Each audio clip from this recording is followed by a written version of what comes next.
Bonsoir et bienvenue dans cette première vidéo. Si vous tombez sur cette vidéo par hasard, cette vidéo n'est probablement pas faite pour vous. C'est un travail pour l'école, mais vous pouvez rester et vous abonner. Si vous voyez cette vidéo parce que je vous l'ai envoyée, c'est que vous faites partie de ma classe et ça tombe bien. Donc aujourd'hui nous allons faire notre récit de voyage pour Séville. Donc je vais d'abord raconter ce qui s'est passé pendant ce voyage et je vais ensuite donner 5 points positifs et 5 points négatifs.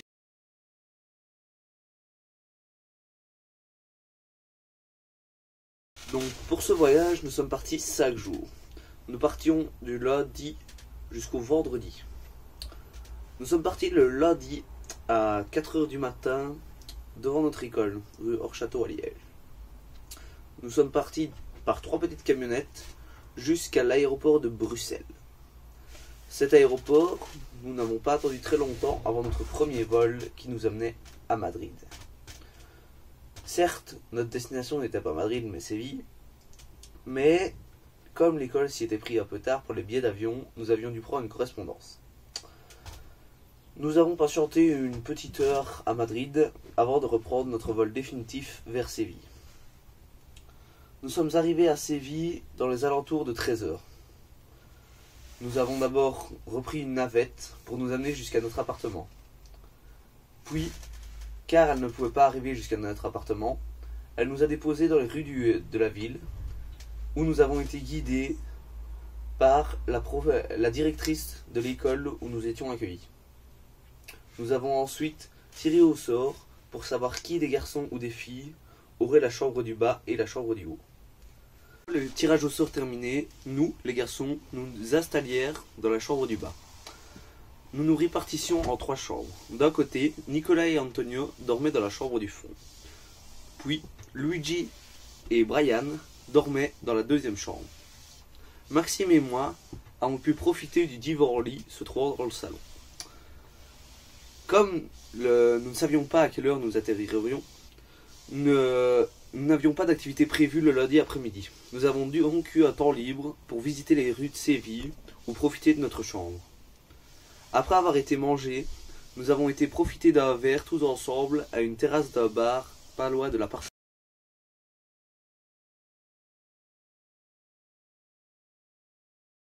La journée du mardi n'a pas été de tout repos. Nous allions à l'école d'hôtellerie de Yes-Burguillos pour visiter leurs infrastructures et cuisiner des plats espagnols et belges.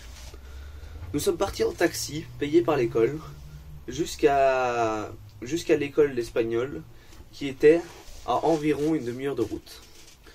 Nous avons pu profiter de magnifiques paysages et d'un chauffeur qui, même ne parlant qu'espagnol, était très sympathique. Une fois arrivés à l'école, nous avons été accueillis par la directrice, Nancy, ainsi que par quelques élèves.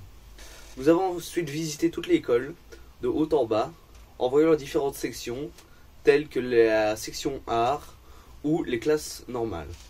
Nous avons terminé par la cuisine et la section boulangerie. Avant de commencer à travailler, nous avons eu droit à un petit déjeuner typique espagnol, composé de jambon, de salami, de miche et d'autres plats salés. Après avoir bien mangé, nous sommes partis nous changer dans les vestiaires et nous sommes partis travailler. La première partie de la journée s'est déroulée avec la moitié des élèves belges qui travaillaient avec les Espagnols pour confectionner des plats belges et l'autre moitié qui travaillait avec l'autre partie des Espagnols pour créer des plats espagnols. À midi, nous avons mangé ce qui avait été préparé le matin. L'après-midi, nous avons ensuite confectionné le reste des plats belges ainsi que le reste des plats espagnols en échangeant les groupes.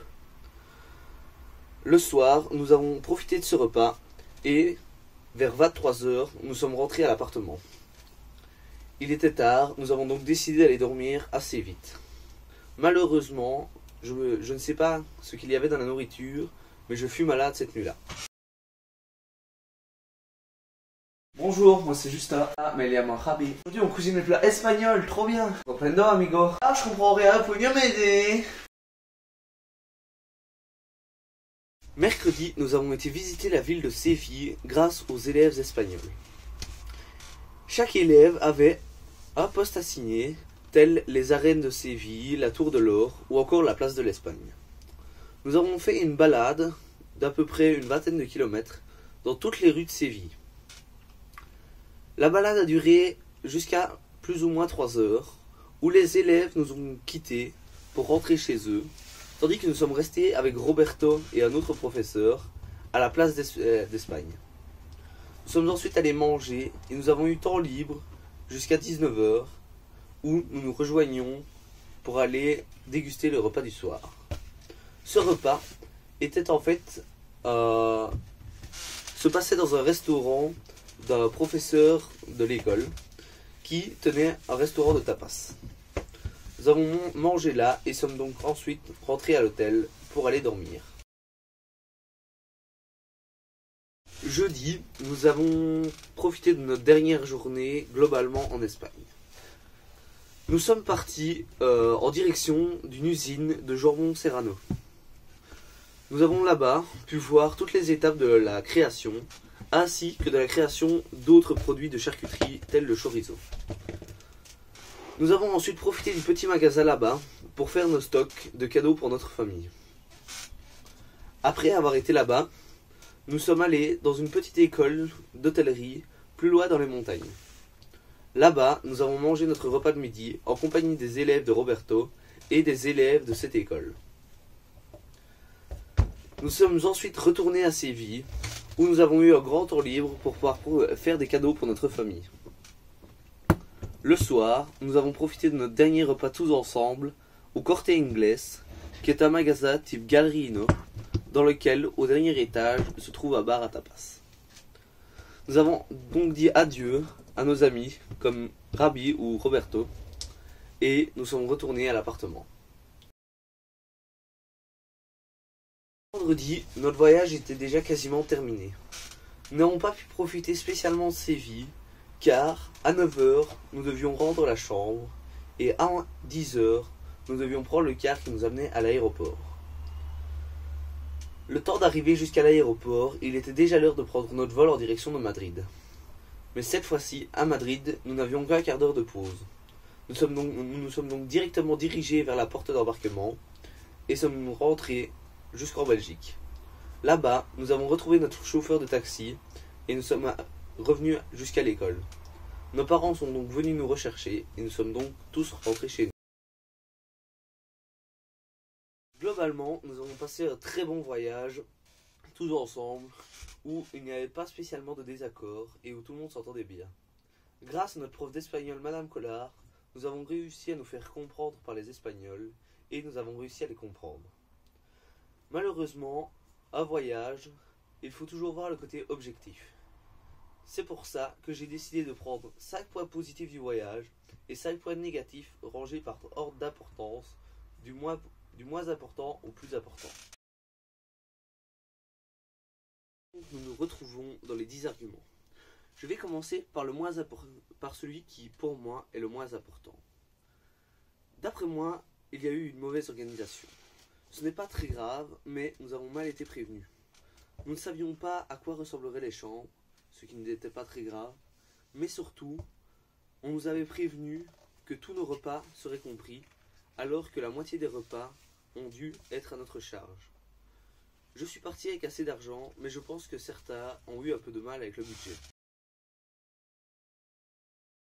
En deuxième point, un autre point négatif, mais qui ne touche que moi. Même si ce voyage s'est passé à merveille, j'avais quand même une petite crainte due à ma maladie du deuxième jour. J'espérais que ça ne se reproduirait pas, ce qui m'a laissé une certaine crainte sur ce que j'ai mangé. Troisième point et encore un négatif, ce sera la température. C'est un point que nous n'aurions pas su changer, mais la température était très différente de celle de Belgique. Et ça a vraiment compliqué notre voyage. Et voilà le premier point positif, le logement. Nous avons eu un appartement magnifique, où tout était prévu, les draps, et nous avions une cuisine, nous avions tout. Mais ce n'est pas assez important que pour être plus haut dans le classement. Ici, je vais vous donner l'avant-dernier point négatif. Ce point négatif est un point que l'école n'y peut rien. C'est en Espagne, les personnes sont habituées à faire de plus longues journées, grâce à leur sieste de l'après-midi. Mais je fus un peu surpris, car nous avions très peu de sommeil, en commençant la journée à 6 heures et en la terminant vers minuit, ce qui fut donc un peu compliqué. Maintenant, voici le deuxième point positif, le soleil. Le soleil nous a fait un bien fou, même si il apportait de la chaleur, ça apportait aussi de la joie, car le soleil met de bonne humeur. Et à Séville, il y en avait en quantité plus que de raison. Encore un point positif, la sympathie des gens de Séville. Dans tous les magasins où nous avons été servis de façon très gentille et très polie par les gens. Nous n'avons trouvé quasiment personne d'aigri. Nous avons donc, je ne sais pas si nous avons eu beaucoup de chance, mais pour moi, la sympathie des gens de Séville est dans les points positifs. Et voilà le dernier point négatif, mais non des moindres, la langue. Et oui, même si nous avons cours d'espagnol, je pense que nous n'avons pas une formation assez grande. Nous avons donc eu quelques petits problèmes, car nous ne savions pas nous faire comprendre. Mais nous avons su pallier à ça grâce à notre professeur d'espagnol. Et nous voilà déjà en deuxième position. Pour moi, à cette place, se classera la nourriture.